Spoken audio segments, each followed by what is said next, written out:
Le monde dans lequel un enfant qui naît au moment où nous parlons va grandir, c'est d'abord un monde d'images.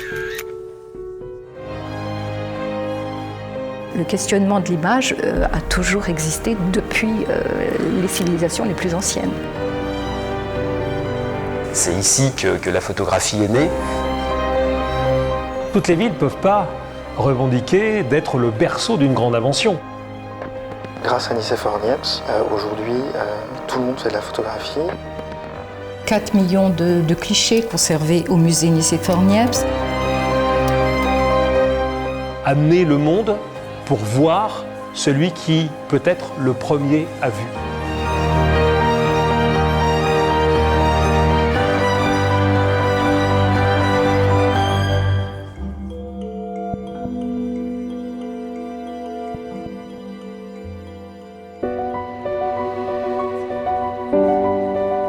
La mission de musée de la photographie, c'est bien sûr, comme tout musée, de conserver des collections, mais surtout de les étudier et de les mettre à disposition du public.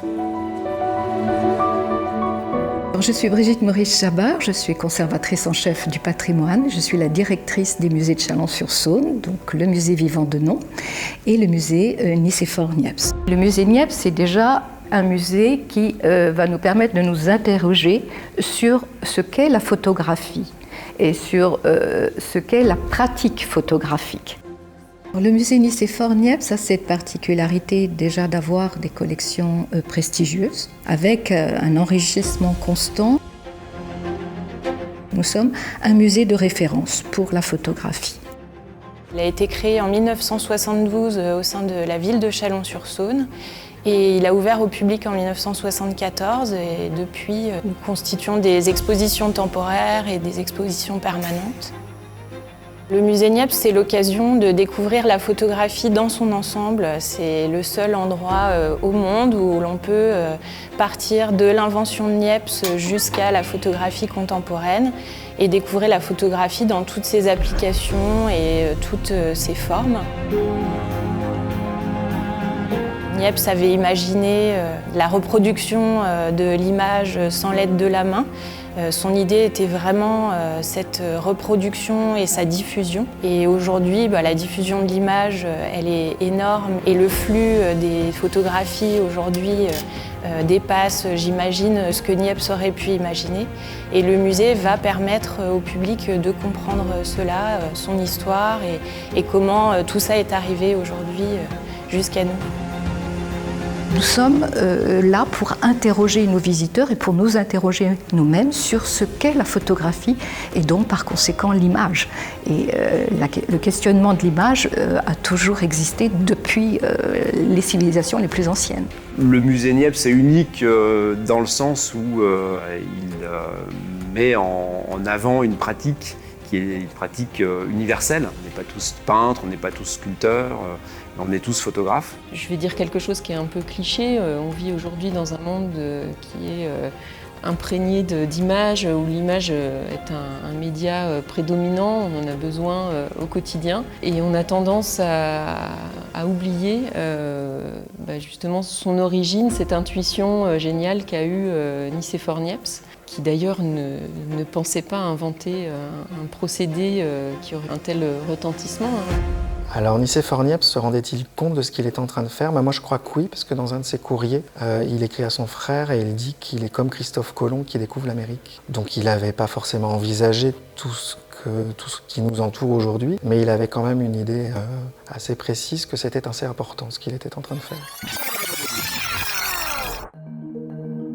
Nicéphore Niepce est né au cœur de notre ville, rue de l'Oratoire. D'ailleurs, en 1933, en présence d'un ministre, on a accroché une plaque pour signaler cette maison, qui est une maison modeste au cœur de ville, qui était la maison familiale, celle d'un avocat. Et c'est finalement au cœur même de Chalon que ce génial inventeur a vu le jour.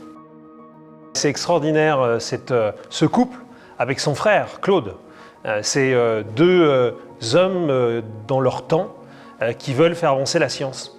Alors ils le font parce qu'ils sont curieux, parce qu'ils ont lu beaucoup, parce qu'ils ont travaillé. Ils le font aussi parce qu'il faut gagner sa vie et que Niepce a une grosse propriété, notamment viticole, qu'il faut faire tourner. C'est sa propriété. Gras, il en parle souvent dans ses correspondances. Une jolie demeure à quelques encablures de Châlons.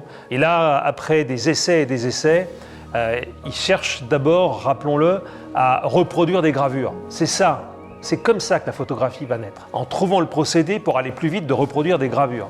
Et il va se rendre compte petit à petit que son procédé peut d'autres choses, et notamment refléter la réalité qu'il a sous les yeux. La première image au monde, elle est conservée aux États-Unis, qu'il arrive à conserver, c'est l'image de sa propriété, depuis sa fenêtre, cette cour avec une volière, une cour qu'on voit encore de nos jours à Saint-Loup-de-Varennes.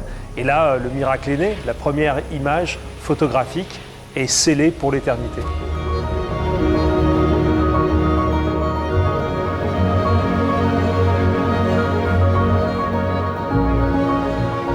Et le drame de Niepce, c'est que toute sa vie, il court après l'argent avec ses inventions et qu'il trouvera les inventions, mais il ne trouvera pas l'argent au bout. Il est mort prématurément.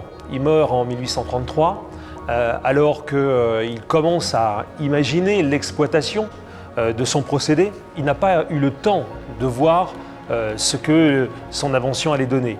Il en a compris le sens, mais le développement lui échappe complètement. C'est vraiment sa postérité.